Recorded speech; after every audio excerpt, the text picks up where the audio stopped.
Wow. Wow, wow, wow.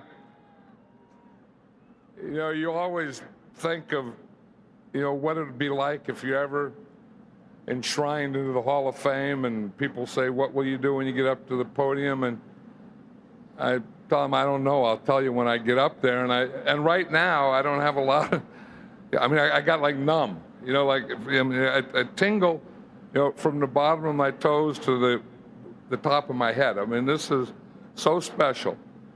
All the guys talk about who's going to, break up. I started to break up when Al Davis was talking. And then, the Hall of Famers behind me, that's what it's all about. I was reading the NFL stats and history book, and that's what you do when you ride a bus, when you don't fly, you read, big old thick books like that. But they had a chapter on history.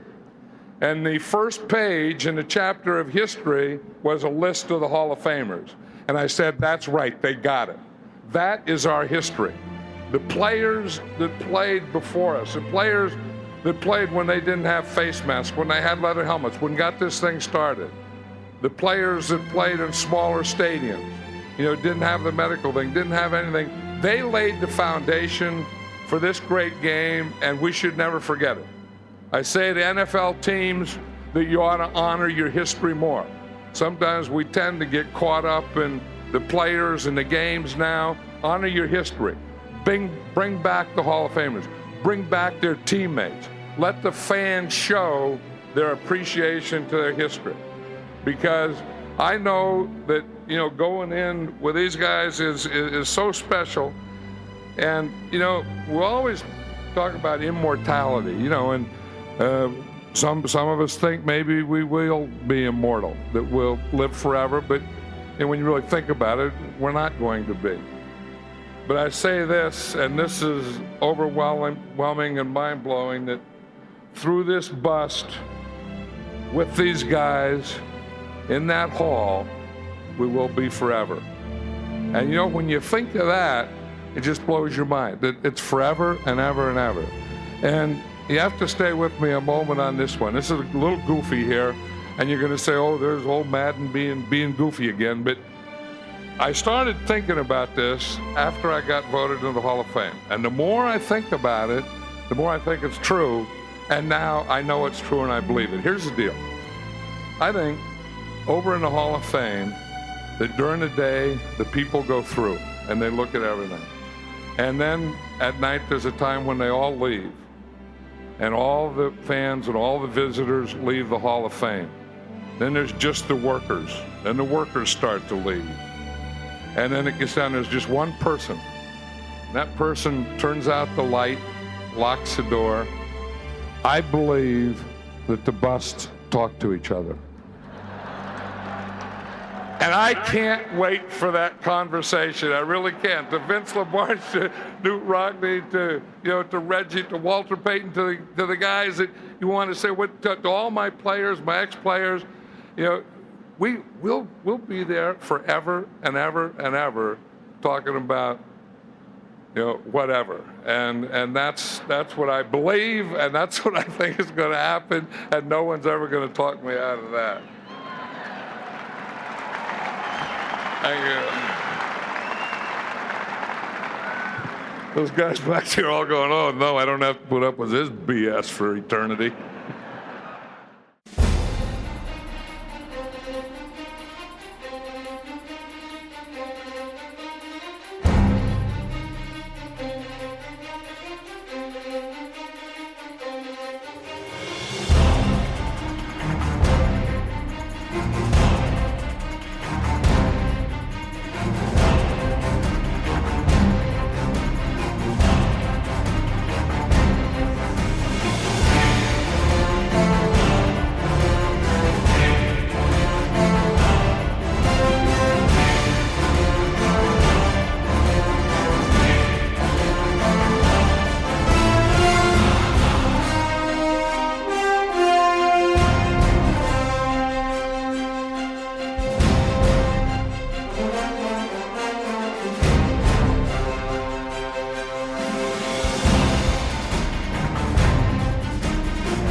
I don't want to set the world on fire. I just want to start a flame in your heart.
Ladies and gentlemen, tonight, live from New York, the Ed Sullivan Show.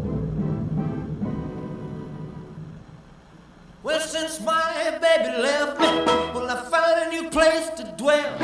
Well, it's down at the end of Lonely Street, that heartbreak hotel where I'll be just so lonely, baby.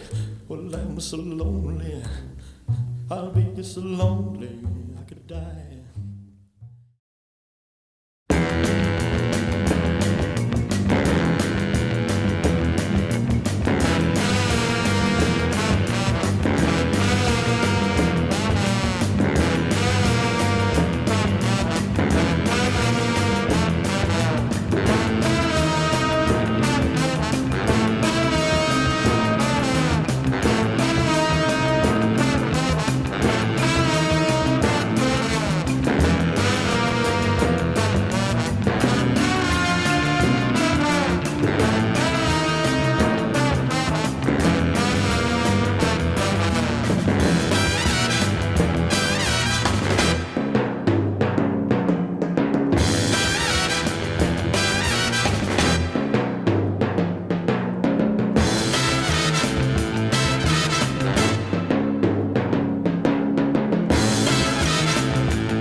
Round, round, get around, I get around, yeah, get around, round, round, I get around, I get around, get around, round, round, I get around, get around, round, round, I get around.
This is Vince Lombardi, coach of the finest football team in the world, the Green Bay Packers. The big word in professional football is execution. All players succeed on the blackboard, but men make them work. I'm sure I speak for every player on our club and every person that has been on our club through the years that was exposed to Coach Lombardi when I tell you that we're better people for having been exposed to him. The preparation that is necessary in order to succeed, the total commitment to practice and teamwork, all of these things are qualities that are so essential to success today that without them you cannot be successful, and with them you cannot fail.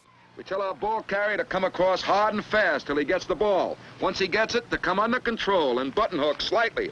Key to block on the linebacker, or key to block of the YN.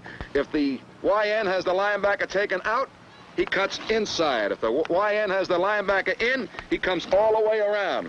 If you look at this play, what we're trying to get is a seal here and a seal here, and try to run this play in the alley.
being on the sidelines with Chuck.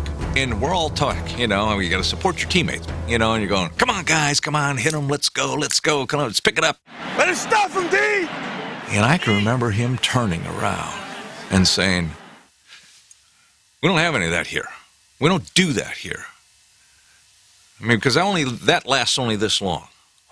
Because when you're out there on the field, the thing that gets you through is the habits that you create, is what you do in practice that carries on to the field.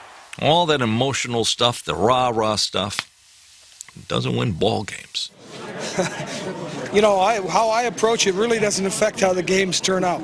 Let me tell you that right now. Set the record straight on that, because it happens with the players on the field. He was a man of few words, but he could look at you and you knew kind of what he meant and what you needed to do.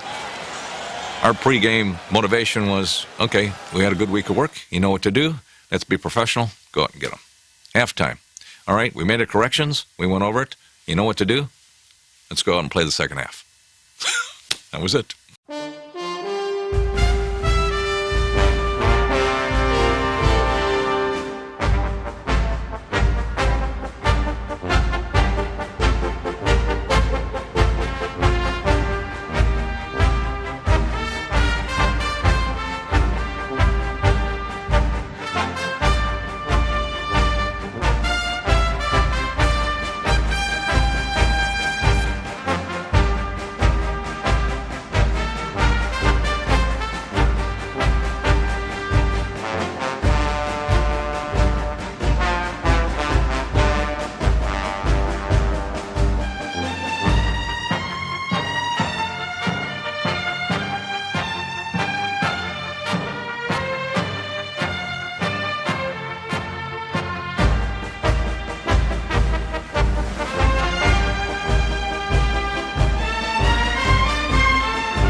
The autumn wind is a pirate, blustering in from sea. With a rollicking song he sweeps along, swaggering boisterously. His face is weather-beaten. He wears a hooded sash, with a silver hat about his head, and a bristling black mustache. He growls as he storms the country, a villain big and bold. And the trees all shake and quiver and quake as he robs them of their gold. The autumn wind is a raider, pillaging just for fun. He'll knock you round and upside down and laugh when he's conquered and won.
When he found out about trying to break a world speed record, which I was working on seriously, he came to me and said, "You can't do this. The season started. If you get hurt, you know, you could be lost for the season." I said, "Coach, at 500 miles an hour, 20 feet above the ground, if there's a problem, you'd be lucky to find my watch." And I knew that I'd done wrong. I had not informed him, and I wasn't being the team player that he wanted me to be. So I scrubbed that test flight.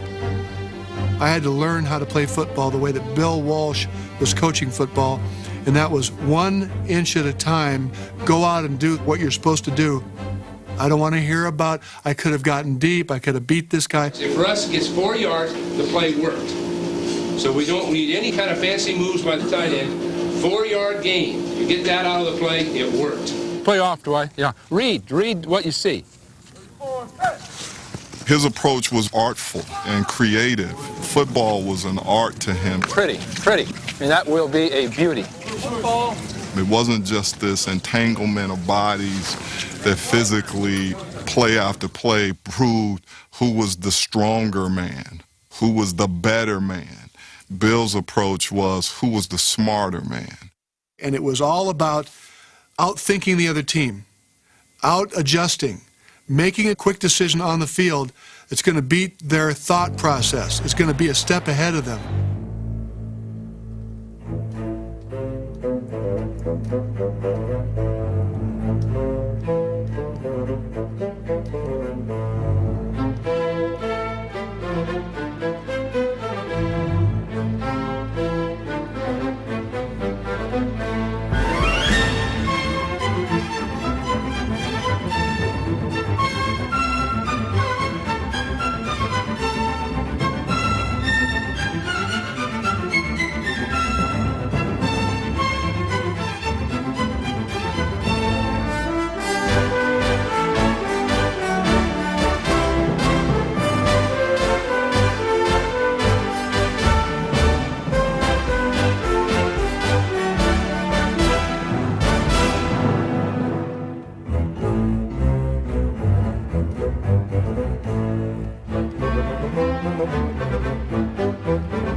Haley pushed the young Cowboys, and despite their youth, the team was relaxed and confident heading into the '92 season. Oh, Michael, 2 hands. Don't be cute, don't be pretty, be good. That's right, 2 hands counts the same as 1 hand. I mean, it was funny because, most of the things you read, like Dallas may be a year away. And we were like, what are they talking about? If you went through the year virtually injury-free and did not make the playoffs, would that be a crushing blow? It won't happen. We'll be in the playoffs.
getting knocked down was exactly what the 2004 Patriots needed. Everybody in this entire region was telling the players how great we are, and everything was just great, great, greater. And really the only person was me telling the team that we've got to work on this, we got to work on that, this won't be good enough, that won't be good enough, and don't worry about what everybody else is saying, because it won't be good enough.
Looking back on my career, I've accomplished many things.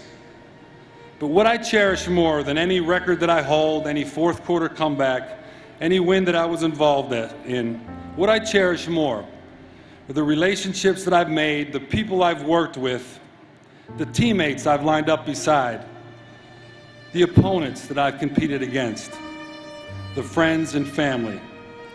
That's what I cherish most. But I've always said that there were only two athletes off that team that would have been in the Hall of Fame on the New Orleans Saints, the New York Giants, the Kansas City Chiefs, anywhere. Herb Adderley and Forrest Gregg were those two athletes. They were that good. But the rest of us, including Nitschke, needed Lombardi. Taylor needed him. Starr needed him. But above all, Horning needed him. I think he would be a very happy man today. The fellas that are already in the Hall of Fame, they told us, new guys, you know, you won't believe this, the feeling that you're going to have, the way the people open up the town and make you feel at home. And they're right, it's tough to believe, but it's sincere and it's true and it's happening and we love it. So thank you, people of Canton, Ohio. I'd like to thank the football fans all over the country for being fans.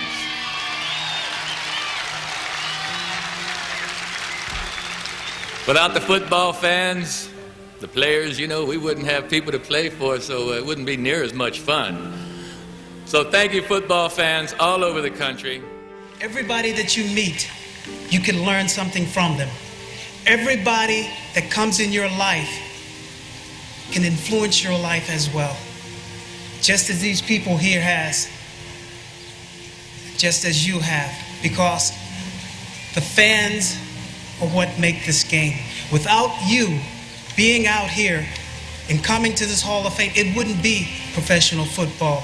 So I stand here and I applaud you for supporting and staying with the National Football League and these players here. Football is the only major sport that plays with a ball that is not round. And given that, there is destined to be some unique bounces. No career, no matter how great, is smooth all the way through. But one thing is for sure, if you are lucky enough to make it a career, you cannot play very long without a love of the game. The game demands too much of you physically, emotionally, and even spiritually to stay in it if you don't love it. I don't care how much you get paid. You show me a 6, 8, or 10-year veteran of the NFL, and I'll show you a man that loves the game by definition. Money isn't the key at the moment of impact. I have seen a lot of guys play for money in practice and warm-ups, but I have never seen one play for money at the point of contact. You cannot buy a football player on game day. He plays for the love of the game, and that is why it's impossible for money to ruin it. Thank you to the Hall of Fame and all the great men inside. I stand on your shoulders today and hope that we collectively inspire those playing today and on into the future to live to your legacy. I am honored to join your ranks today, and more importantly, I stand to honor those in my life who made it possible. Thank you very much.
So I just want to say in closing that it's been a great ride.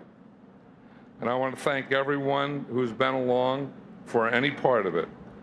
And speaking of great rides, I was lucky enough to be carried off the field after we won Super Bowl 11.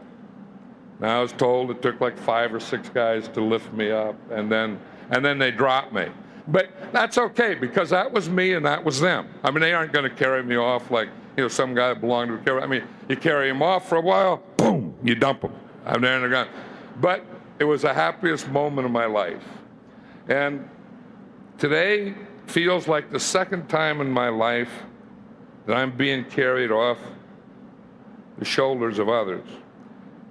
Yet instead of off the field, it's into the Hall of Fame. And instead of 5 or 6 guys, today I ride in the shoulders of hundreds of friends, coaches, players, colleagues, family. And I just say this, I thank you all very much. And this has been the sweetest ride of them all.